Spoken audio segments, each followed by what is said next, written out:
트럼프 미 대통령 방한 당시 선물을 준비하고 있던 한 남자. 미국 대통령 오셨을 때 선물로 가져가려고 계획을 했었는데 못 가져갔거든요. 나도 모르는 내 선물 돌려줘. 히딩크 그분이 요거를 한번 가져가셨어요. 미 대통령은 갖지 못했으나 히딩크 감독은 가져간 그것. 두 남자의 희비를 엇갈리게 한 그것의 정체는 오로지 대한민국에만 있다는 칠피공예. 가죽에 오칠을 해 다양한 문양을 넣어 만든 칠피 작품은 VIP 국빈들에게 선물할 정도로 희소성과 예술성 면에서 높이 평가받고 있는데요.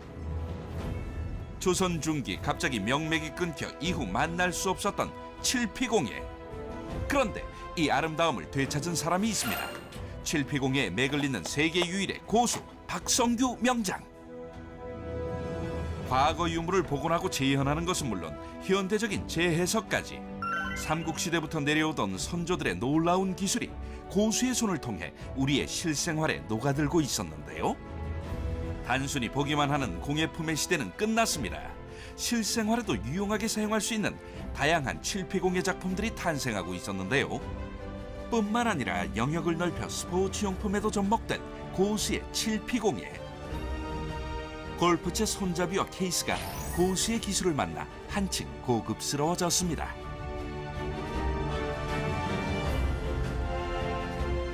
오늘 고수가 떴다. 세계 유일의 칠피공예 전문가 박성규 고수를 만나봅니다. 경기도 고양시의 한적한 마을. 바로 이곳에서 사라졌던 칠피공예의 명맥이 이어지고 있다는데요. 사라진 기술의 명맥을 잇고자 하는 고수의 노력이 집안 여기저기서 엿보입니다. 여기가 간단한 제가 그동안에 만든 전시 공간이에요. 우와, 네. 어마어마하네요. 네. 우와. 이 정도면 박물관이 부럽지 않습니다. 문헌과 각종 전시관에 남아있는 칠피공예 유물들을 재현하는가 하면 그를 바탕으로 새롭게 창작한 칠피공예 작품들을 만나볼 수 있었습니다. 지금까지 뭐 해온 거는 한 100여 점이 될 것 같아요. 새롭게 만든 건 아마 한 1000여 점 가까이 되지 않나. 현재 우리나라에 남아있는 칠피공예 유물 중 가장 오래된 것은 경주 천마총에서 출토된 말안장 장식인데요. 이를 보면 알 수 있듯 칠피공예는 최소 삼국시대부터 전해져 왔음을 짐작할 수 있습니다.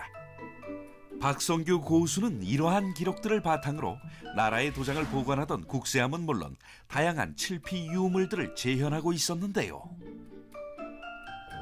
옛날 유물이 전시되어 있는 공간이라면은 전시관마다 찾아다니는 끝에 보지 못했던 유물이 보이더라고요. 그게 바로 가죽으로 만든 칠피공예.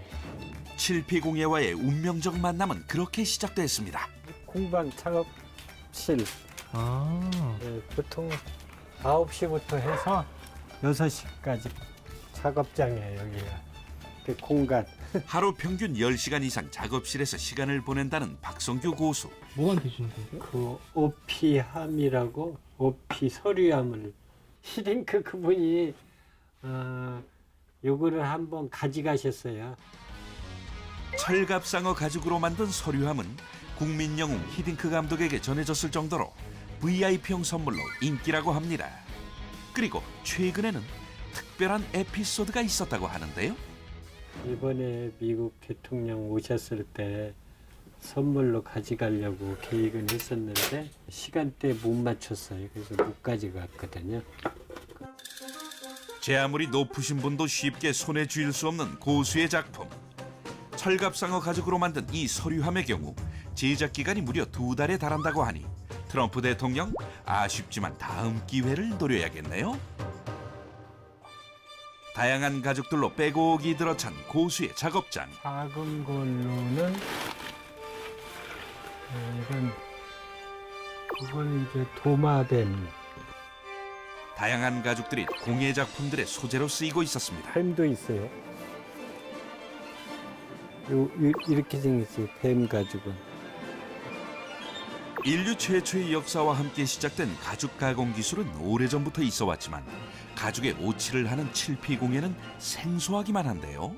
가죽 피자에 오칠 칠자 이렇게 해가지고 가죽에 오칠을 한다. 그래서 칠피 공예로 이렇게 하니까 사실은 일반인도 용어 자체도 생소하고 또 전문가 분도 안 계시고 그래서 조금 어려움이 많았죠. 시작부터 어려웠던 칠피공예 되살리기 프로젝트는 이 가죽을 만나며 또 한 번 난관에 부딪히게 됩니다. 상어 가죽이 그냥 그대로 벗긴 대로 말린 거거든요. 그래서 이렇게 딱딱해가지고 그대로는 못 써요. 그래서 이제 이게 부드럽게 해야 되는데 이게 부드럽게 하는 그 기술이 굉장히 어려워요. 가죽 장인들도 다루기 힘들다는 철갑상어 가죽. 바로 여기서 고수의 첫 번째 비법이 공개됩니다. 세상 모든 가죽을 평정하다. 철갑상어 가죽을 들고 작업장을 나서는 고수. 근데 왜 밖으로 왜 나가세요? 아, 이거는 냄새도 나고 물을 접해야 되기 때문에 밖에서 작업을 해야 돼요. 고수가 찾아낸 특별한 방법은 과연 무엇일까요? 닭변도 들어가고 석회질도 들어가고 그래서 조금 냄새가 고약해요. 달걀 배설물과 생석회, 소금, 물을 섞어주는 것이 고수의 비법. 이런 방법 어떻게 찾으셨어요? 문헌상에는 사실은 나와 있어요 이게. 근데 아니 양도 모르고 너무 오래 담궈 놓으면은 가죽 표면이 뭉그러질 정도로 훼손이 되거든요. 재료는 기록으로 전해지지만 배합률과 시간은 문헌상에도 나와 있지 않아 이를 찾아내기 위해 오랜 시간을 연구했다고 합니다. 10시간 정도면은 조금은 유난하게 되거든요. 10시간 후 철갑 같았던 상어 가죽은 정말 부드러워졌을까요? 고수를 따라 그 변화를 직접 확인해 보기로 했습니다. 철갑 상어 가죽의 부드러운 변신. 펴졌네요. 네, 이거 많이 펴졌네요. 딱딱하게 돌돌 말려있던 가죽이 이렇게 바뀌었습니다. 하지만 여기서 끝이 아니라는데요. 까다로운 철갑상어 가죽은 아직도 여러 작업이 남아있다고 합니다. 아까 닭똥 배설물을 넣었잖아요. 네. 거기서 암모니아 수가 나와가지고 이지가는 거는 다 녹아내리고 그래도 여기에 좀 붙어 있는 거를 긁어서 제거하는 거예요.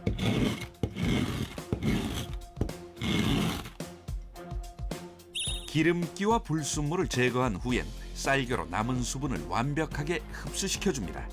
자꾸만 말려 들어가는 어피의 특성 때문에 촘촘하게 고정시키고 건조를 해야 평평한 철갑상어 가죽을 만날 수 있다고 하는데요. 무엇 하나 쉬이 넘어가는 것이 없습니다. 이렇게 고수의 작업장에서는 애정과 노력이 없으면 불가능한 작업들이 매일 반복되고 있었습니다.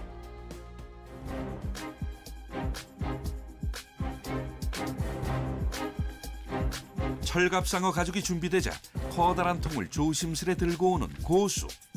이건 뭐예요? 아, 이거는 한 나무에서 채취량이 한 150g 돼요. 그야말로 원액이에요, 이게. 칠피공예의 또 다른 주인공 옷 원액. 그 양이 어마어마한데요. 가격으로 치면은 3.75kg. 올해 현 시가가 300만 원. 이게 20kg. 1,500이네요. 그렇죠. 7, 8년생 국산 온나무에서 1년 동안 채취 가능한 양은 겨우 150g. 귀하신 몸값만큼 무서운 건 옷의 독성인데 고수는 괜찮은 걸까요? 처음에는 옷이 오르면은 이 눈가에가 이렇게 두꺼워지고 입술도 두꺼워지고 이 귀도 가렵고 온 몸이 다 가려워요. 수십 년간 옷을 다루다 보니 결국 옷의 독성도 고수 앞에 무릎을 꿇었습니다. 이젠 맨손에 닿아도 아무렇지 않다고 하니 그간의 고통을 보상받는 듯합니다. 옮기는 것도 기술이에요. 그러니까요. 이렇게 쭉 떨어진 거 옮겨봐. 이게 여기저기 다 묻지. 딱 뜬 다음에 휘리릭. 딱 돌리면은 이게 안 떨어져요. 안 떨어지는 순간에 딱 갖다가 옮겨야지. 근데 이건 왜 더시는 거예요? 아, 이거는 그 생칠 그대로는 칠을 하기가 힘드니까 배합하려고 이렇게 더는 거예요. 고수의 비법 두 번째, 옷 배합의 황금 비율을 찾아라. 가죽의 종류에 따라 수시로 옷의 배합률을 바꿔줘야 하는데요. 이석재는 소나무 진이에요. 이게. 아, 물이 아니에요? 네, 물이 아니죠. 물을 넣으면 절대 안 되는 거고, 매번 할 때마다 한 번 칠하는 거와 두 번, 세 번 칠하는 거와 또 다 배합량이 틀려요. 그래서 그때그때마다 또 배합량을 달리 배합을 해서 칠해요.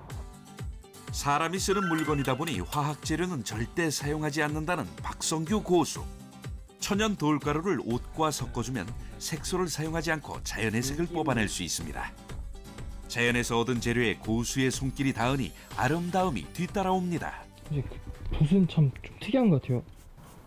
일반 붓하고 좀 틀린 게 이거는 사람 머리털 가지고 만든 붓이에요. 머리털이 다른 거에 비해 적당히 부드러워 가지고 그 칠을 했을 때 붓 자국이 없어요. 최소 40번 칠하고 말리고를 반복해야 작은 서류함이 완성된다고 하는데요. 말보다 손끝으로 전하는 고수의 우직함이 빛나는 순간입니다.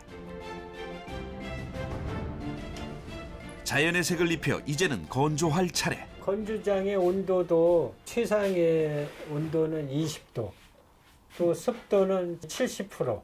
자꾸만 뒤틀리는 가죽의 성질을 잡기 위해 수많은 시행착오를 겪은 박성규 고수. 오랜 연구 끝에 최적의 건조 환경을 찾아냈습니다. 장인의 노력과 숨결, 그리고 사용하는 사람의 마음이 더해져 탄생되는 칠피공예. 그 과정만으로도 경이로운 칠피공예는 고수를 만나 아름답고 실용적인 예술이 됩니다. 그 실용적 아름다움은 바로 고수의 집안에서 확인할 수 있는데요. 집안 곳곳 그가 직접 제작한 칠피공예 가구들로 가득합니다. 그중 박성규 고수가 아끼는 작품이 하나 있는데요. 바로 이 TV 장식장. 이거가 컬러 TV 나오면서 제작을 한 20여 년 된 것 같아요. 깊은 기술이 숨어 있어요, 이 속에도. 오칠로 그리게 되면 색상도 가면 갈수록 밝아지고 환해져서 원 색상으로 오거든요. 근데 일반 안료, 화학성 안료는 세월이 흐르면 흐를수록 색상이 흐려져요. 모든 것이 빨리 소비되고 빨리 버려지는 시대. 인스턴트식 소비 패턴이 자리 잡은 요즘.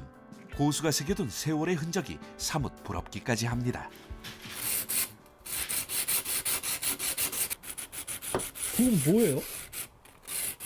골프채 손잡이에요. 회사에서 제의가 들어와가지고 작업하는 중이에요. 어필을 두른 골프채 손잡이와 케이스. 이 작품은 무려 2억 원이 넘는 가격에 판매됐다고 합니다. 선생님이 안 계시니까 나 혼자 독단적으로 이렇게도 해보고 저렇게도 해보고 이런 실험적인 이런 걸 하다 보니까 여러 가지 고민도 많이 하고 그게 굉장히 어렵죠. 17살 나전칠기 가구 공방에서 시작한 공예의 길. 우연히 접하게 된 칠피 유물은 그의 인생을 바꿔놨습니다. 전 세계적으로 한국에만 존재하는 칠피공예. 그렇게 그는 유일무이 이 세상에 단 하나뿐인 기술 보유자가 됐습니다. 다행히도 기술을 전수받겠다고 나선 이가 있었는데요. 고수의 수제자이자 딸인 선영 씨입니다. 그냥 뽀는 자 연필로 그냥 바닥 그리고 철자되고 해. 그래야 더 작업하기가 더 쉬워. 아버지의 손재주를 그대로 물려받은 선영 씨. 아버지한테 배우면 힘들지 않으세요? 좀 꼼꼼하셔서 배우는 데는 도움이 많이 되죠. 이거 바꿔. 뺄까? 색깔이 안 보일 수가 없잖아. 대학에서 문화재 보존 처리를 공부할 정도로 자연스레 아버지와 같은 길을 걷게 된 선영 씨. 하지만 다른 게 있다면 전통을 고수하는 아버지와 달리 딸 선영 씨는 현대적인 감각으로 생활 밀착형 소품들을 만들고 있습니다. 오칠을 해 물과 불에 강한 칠피는 가방으로 만들었을 때 더욱 빛을 발한다고 하네요. 제가 열심히 해서 다른 사람들한테도 많이 알려서 이렇게 내가 끊이지 않게 만들어갔으면 하는 생각으로 했어요. 변함이 없어 천년의 도료라 불리는 옷. 이들 부녀 역시 오랜 세월 내려온 선조들의 기술을 끝까지 지키고자 합니다. 오로지 천연의 재료들로 빚어낸 아름다움, 그리고 아름다움의 실용까지 더한 칠피공예 작품들. 하지만 아직 대중에게 알려지지 않아 안타깝다고 하는데요. 진짜 감탄할 때, 아, 이게 가죽 제품이 이렇게 다양하구라는 거를 알아줄 때, 진짜 기분이 그냥 쨍이죠. 아무도 알아주지 않는 길을 일평생 혼자 달려온 박성규 고수. 그의 참된 마음은 우리 선조들이 남기고 간 기술에 다시금 생명을 불어넣었습니다. 앞으로 세계가 주목할 칠피공예, 그리고 박성규 고수의 이름을 기억해 주세요.